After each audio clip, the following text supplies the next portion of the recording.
ಸುಮಾರು 24 ವರ್ಷಗಳ ಕಾಲ ಭಾರತೀಯ ಸೇನೆಯಲ್ಲಿ ಕರ್ತವ್ಯ ನಿರ್ವಹಿಸಿ ಹುಟ್ಟೂರು ಕಾಪುವಿನ ಕೊಪ್ಪಲಂಗಡಿ ಸಮೀಪದ ರಾಮನಗರಕ್ಕೆ ಆಗಮಿಸುತ್ತಿದ್ದ ಎಸಿಪಿ ನಾಯಕ್ ಸುಬೇದರ್ ದೇವದಾಸ್ ಮೆಂಡನ್ ಅವರನ್ನು ಭಾನುವಾರ ಬೆಳಿಗ್ಗೆ ಮಾಜಿ ಶಾಸಕ ಲಾಲಾಜಿ ಆರ್ ಮೆಂಡನ್, ಕಾಪು ತಹಶೀಲ್ದಾರ್ ಡಾಕ್ಟರ್ ಪ್ರತಿಭಾ ಆರ್ ಅವರು ಮತ್ತು ಊರಿನ ಪ್ರಮುಖರು ಆದರದಿಂದ ಸ್ವಾಗತಿಸಿದರು. ದೇವದಾಸ್ ಮೆಂಡನ್ ಅವರನ್ನು ಅಭಿನಂದಿಸಿ ಮೆರವಣಿಗೆಯ ಮೂಲಕ ಅವರ ಮನೆತನಕ ಕರೆತರಲಾಯಿತು. ಈ ಸಂದರ್ಭ ಮಾಧ್ಯಮದೊಂದಿಗೆ ಮಾತನಾಡಿದ ಅವರು, ಜಮ್ಮು ಕಾಶ್ಮೀರ ಸೇರಿದಂತೆ ಭಾರತದ ಕೆಲವು ಭಾಗಗಳಲ್ಲಿ 24 ವರ್ಷಗಳ ಕಾಲ ಸೇವೆ ಸಲ್ಲಿಸಿರುತ್ತೇನೆ. ಭಾರತ ಚೀನಾ ನಡುವಿನ ಗಲ್ವಾನ್ ಘರ್ಷಣೆ, ಜಮ್ಮು ಕಾಶ್ಮೀರದಲ್ಲಿ ಕಷ್ಟಕರ ಸನ್ನಿವೇಶದಲ್ಲೂ ದೇಶ ಸೇವೆ ಮಾಡಿದ್ದೇನೆ. ಅಪಾಯ ಎಲ್ಲ ಕೆಲಸಗಳಲ್ಲಿಯೂ ಇದ್ದೇ ಇದೆ. ದೇಶ ಸೇವೆಯು ಮಹತ್ತರವಾದ ಕಾರ್ಯವಾಗಿದೆ. ಈ ಸಂದರ್ಭದಲ್ಲಿ ಯುವ ಜನರು ಸೈನ್ಯ ಸೇರಬೇಕೆಂದು ಮನವಿ ಮಾಡಿದರು. ತುಂಬ ಸ್ಟ್ರಗಲ್ ಮಾಡಿದೆ ದಿನ ರಾತ್ರಿ, ಒಂದು 2-3 ತಿಂಗಳಿದ್ದೆ ಅಷ್ಟೇ.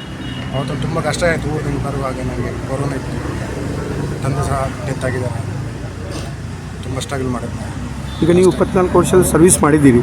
ಮುಂದಿನ ಯಾರು ಮಿಲಿಟ್ರಿಗೆ ಸೇರುವ ಯುವ ಜನತೆಗೆ ಏನು ಹೇಳ್ತೀವಿ ಸರ್? ಆ ಯುವ ಜನತೆಗೆ ಅದೇ ಮೆಂಟ್ಲಿ ಮತ್ತು ಫಿಸಿಕಲಿ ಪ್ರಿಪೇರ್ ಆಗಬೇಕು. ತುಂಬ ಒಳ್ಳೆ ಜಾಬು. ರಿಸ್ಕ್ ಎಲ್ಲಿದ್ರೂ ಇದೆ. ರಿಸ್ಕ್ ಊರಲ್ಲಿ ಇರುತ್ತೆ, ಆಲ್ ಇಂಡಿಯಾ ಎಲ್ಲಿಯಾದರೂ ಮನುಷ್ಯರಿಗೆ ರಿಸ್ಕ್ ಇದ್ದೇನೆ.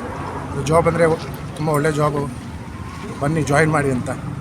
ಮಾಜಿ ಶಾಸಕರಾದ ಲಾಲಾಜಿ ಆರ್ ಮೆಂಡನ್ ಮಾತನಾಡಿ, ದೇಶಕ್ಕೆ ಭದ್ರತೆ ನೀಡಿ ನಾವೆಲ್ಲರೂ ಸುಖಿಗಳಾಗಿರಲು ಸೈನಿಕರ ಕೊಡುಗೆ ಇದೆ. ಮುಂದೆ ಊರಿನ ಸಂಘ ಸಂಸ್ಥೆಗಳ ಮೂಲಕ ಅವರ ಸೇವೆ ನಮಗೆ ಸಿಗಲಿ ಎಂದು ಹಾರೈಸಿದರು. ಅಭಿಮಾನದಿಂದ ಇವತ್ತು ಅವರು ನಿವೃತ್ತಿಯಾಗಿ ನಮ್ಮೂರಿಗೆ ಬಂದಾಗ ನಮ್ಮದು ಒಂದು ಕರ್ತವ್ಯ ಇದೆ.